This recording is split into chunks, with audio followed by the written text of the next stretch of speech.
All right, so a company is considering implementing one of two quality control plans for monitoring the weights of automobile batteries that it manufactures.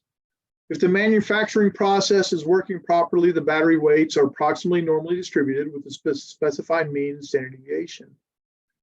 Quality control plan A calls for rejecting the battery as defective if it falls more than 2 standard deviations below the specified mean. Quality control B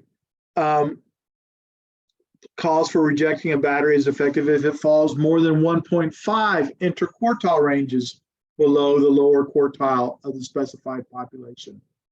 Assume it is the process is under control. So they didn't give us the mean. They didn't give us a whole lot, but they did tell us it was normal. And they said, you know what? If it's more than 2 standard deviations this way, then we're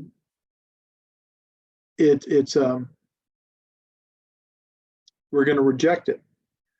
So 2 standard deviations is the number of standard deviations. So that's essentially a z-score.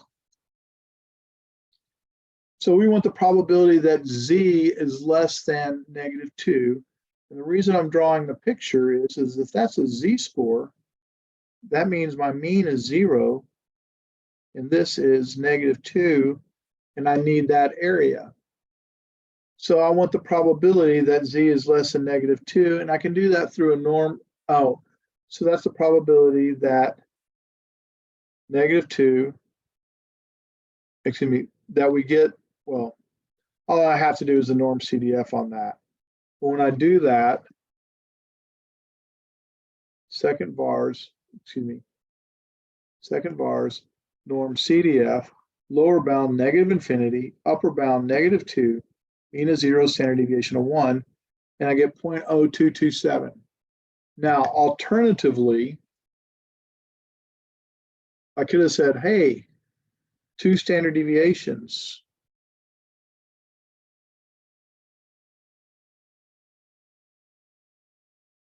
-2 to 2, this is 0.95, which means there's 0.025 up here, and there's 0.025 down here, and I could have done it by empirical rule.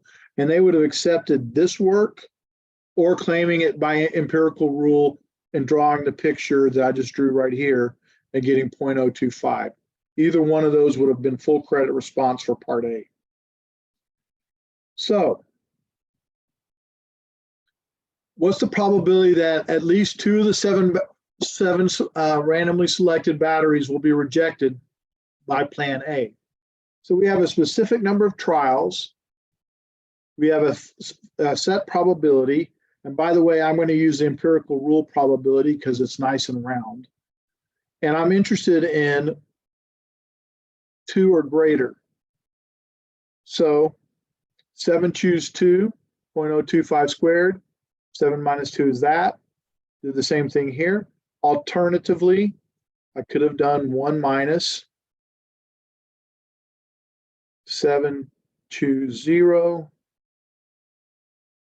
0.025 to the 0, 1 minus 0.025 to the 7th, plus 7 choose 1, 0.025 to the 1st, 1 minus 0.025 to the 6th, and that would have also worked. So on the calculator, 1 minus second vars binomial CDF, trials is 7, P is 0.025 because I'm using the one from the empirical rule, and I'm subtracting out the highest value I don't want. I want 2, so the highest one I don't want is 1. And I end up getting 0.01207. All right. Notice you get different values, but depending on which one you used, they accepted both of them. All right, the part that I'm scared, that bothers people, that every time I put this on the quiz, everyone cries, says it's impossible. They're mostly right. So what proportion of batteries will be rejected by Plan B? Well, what was Plan B? Plan B is rejecting a battery as defective if it falls more than 1.5 IQRs below the lower quartile of the specified range. Well, that means I need to think about what that is. So if X is less than Q1 minus 1.5 and IQR is Q3 minus Q1. So that's my IQR formula. But I have a problem.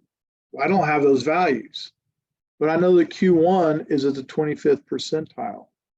So I can go to my calculator and I can go second vars, inverse norm of 0.25, and I get negative 0.67. So negative 0.6744 is Q1 minus 1.5. And by the way, that's also Q1 over here, so negative 0.6744. Now I need to do Q3, second vars, inverse norm, and that's going to be the positive version of that. So that's a positive. So a negative and a negative. So essentially, when I subtract that, I'm doubling it. Now I need to multiply by 1.5. And so I have negative 0.6744 minus that value. And I end up getting a Z. I need X has to be less than negative 2.697. I sure hope I have that right. That's pretty close, negative 6.96. So that's my Z-score. So that's the Z-score at which I'm going to reject. So essentially, I now know that with the Z of 0, here I have a negative 2.696, and I need to calculate that value.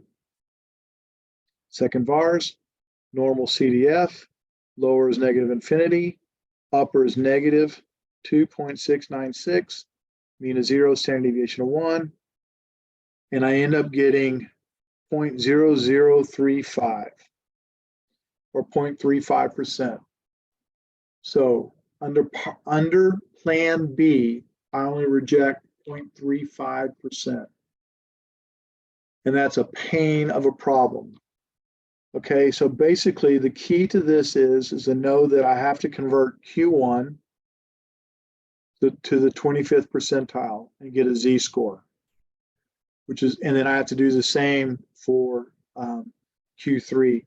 And this should have had a negative 0.674 and a positive 0.674, which subtracted gave me my IQR. All right, I'm going to pause for just a moment.